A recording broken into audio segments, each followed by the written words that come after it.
Grabatzen ari garen unean, urrengo eguneko goizeko 11 hamar gutxi diren honetan, altunak eta iztuetak, Laso eta Tolosaren aurka, Zarauzko Ariz bat alde pilotalekuan jokatu zuten Masters CaixaBank txapelketako 5. jardunaldiko 4. norgehiagokaren analisia egingo dugu. Altunak eta iztuetak pronostikoak bete zituzten eta 22 eta 19 irabazi zieten. Gogoratuko dugu, batetik altunak eta iztuetak joan den jardunaldian Donostian erraz irabazi zietela Peña eta Zabaletaren ordez jokatu zuen Arangureni 22 eta 9, Lasok eta Tolosak berriz galdu egin zuten Zabala eta Imazen aurka Labastidan 22 eta 10 emaitzarekin. Beraz, oso puntu garrantzitsua zen gaurkoan bibikotentzat, batetik Lasok eta Tolosak irabazi ezkero playoffetarako urrats handi xamar bat emango zuten, playoffak bermatzeko, altunak eta iztuetak irabazi dutenez, 2. postu horretan sendo mantentzen dira eta gainera playoffak jada bermatuak dituztela esan daiteke. Partida ikeragarri gogorra izan zen, hasieratik Laso eta Tolosa oso ongi ikusi genituen, altuna erabat jokoz kanpo uzten lehendabiziko tanto horietan, asko kentzen, eta Martxel iztuetarengan egon zen hasierako gakoa, batez ere ea fisikoki Tolosarrak nola eutsiko zion norgehiagokari. Gogoratu behar baita Peio Etxeberria eta Mari Ezkurrenaren aurka beran jokatutako norgehiagoka horretan jada ia norgehiagoka bideratuta zutenean azkenerako bete egin zen, ustu egin zen Martxel iztueta, eta horren ondorioz garaipena bikote nafarrarentzat izan zen, eta atzokoan ere hori gertatzeko arriskua bazen, ongi eutsi zion partida hasieran 3 eta utzi ipini ziren aurretik Laso eta Tolosa, altuna erabat jokoz kanpo zegoen, baina gero pixkanaka partida berdintzen joan zen. Hala ere, altuna eta iztuetari ikeragarri kosta zitzaien aurretik jartzea, izan ere partida berdintzen zuten, baina beti hurrengo tantoa Laso eta Tolosarena izaten zen.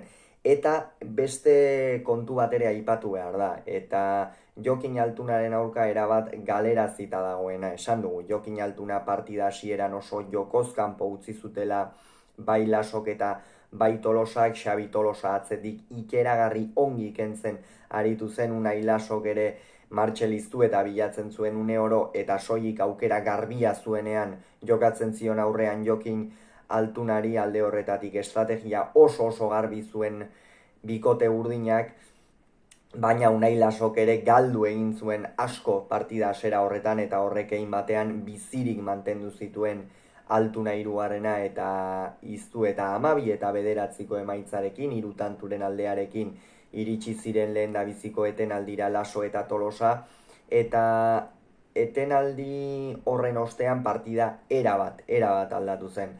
Jokin Altuna gehiago sartzen hasi zen, Xabi Tolosarentzat ere eta baita Unai Lasorentzat ere partidaren exigentzia gora joan zen, hauei ere nekea pilatu egin zitzaien lehen zati gogor horren ostean, eta horren ondorioz edo Jokin Altuna jokoan askoz ere gehiago sartzen, aurrean Unai Lasori min gehiago eginaz, pilota ongi luzatuz, eta horrek Martxel iztuetari apur bat atxeden hartzeko edo behintzat ez lehen zatiko exigentzia hori ez edukitzera eraman zuen Martxel iztueta, eta 10 eta utzeko partziala burutu zuten altunak eta iztuetak. Hor Jokinek ikeragarri ongi jokatu zuen, jada Unai Lasok ere pilota batzuk galdu zituen, Xabi Tolosa ere nahiko exigitua erasan da ikusi genuen partidako une askotan, eta 18 eta 9 horretan bazirudien jada norgehiagoka erabakita zegoela, baina ez, Lasok eta Tolosak ez zuten amore eman, aurrera jarraitu zuten lanean, eta berriz ere iztueta behartzen hasi zirenean eta altuna jokoz kanpo uzten, 18 eta 19 hurbildu ziren, pentsa zenolako lana egin zuten, ze aldakorra izan zen batez ere norgehiagoka, eta hor bai arriskua ikusten zitzaion partidari. Izan ere, fisikoak asko esan zuen gainera, eta azpimarratu nahiko nuke atzo batez ere Martxelistuetaren lana. Ikeragarria izan zen Tolosarrak nola eutsi zion halako norgehiagoka bati. Etzen bat ere erraza beretzat, lehen da biziko mailan lehen urtea du, lehen partidak ari da jokatzen, eta ja da halako partida bati aurre egin ahal izateak eta gainera irabazteak asko esan nahi behia, noski Jokin Altunarekin jokatzen duzunean beti berme gehiago duzula, oso pilotari irabaztailea delako amezketarra, baina Martxelek duen meritua ikeragarria da, atzo beste behin ere erakutsi zuen maila horretan jokatzeko badagoela txapelketan zehar erakusten ari da, eta atzoko garaipena horren isla izan zen. Bazirudien Lasok eta Tolosak ere irabazi zezaketela partida, baina azken tantoetan jada Xabi Tolosari giarrek eta nahikoa zela esan zioten, oso erasanda ibili zen eta azken tantoetan bai erasanda.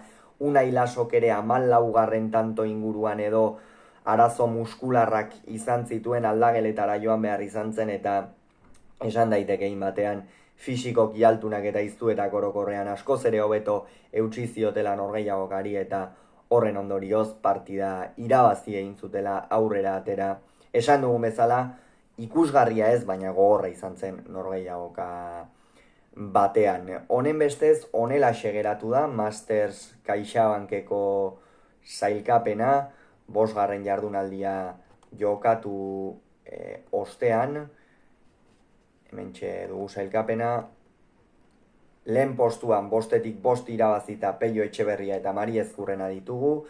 2. postuan 4 punturekin Altuna eta Iztueta. 3. postuan 3 punturekin Zabala eta Imaz.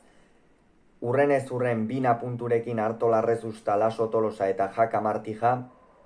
Eta azken 2 postuetan jardunaldi honetan lehen puntuak eskuratuta Peña Zabal eta bikote titularra eta Ezkurdia Albizu. Beraz, urrengo jardunaldia benetan zirraragarria izango da beste behin ere, eta noski hemen izango duzue horren berri. Hauxe beraz esan beharrekoa, urrengoan gehiago izango duzue, bitartean on izan, agur.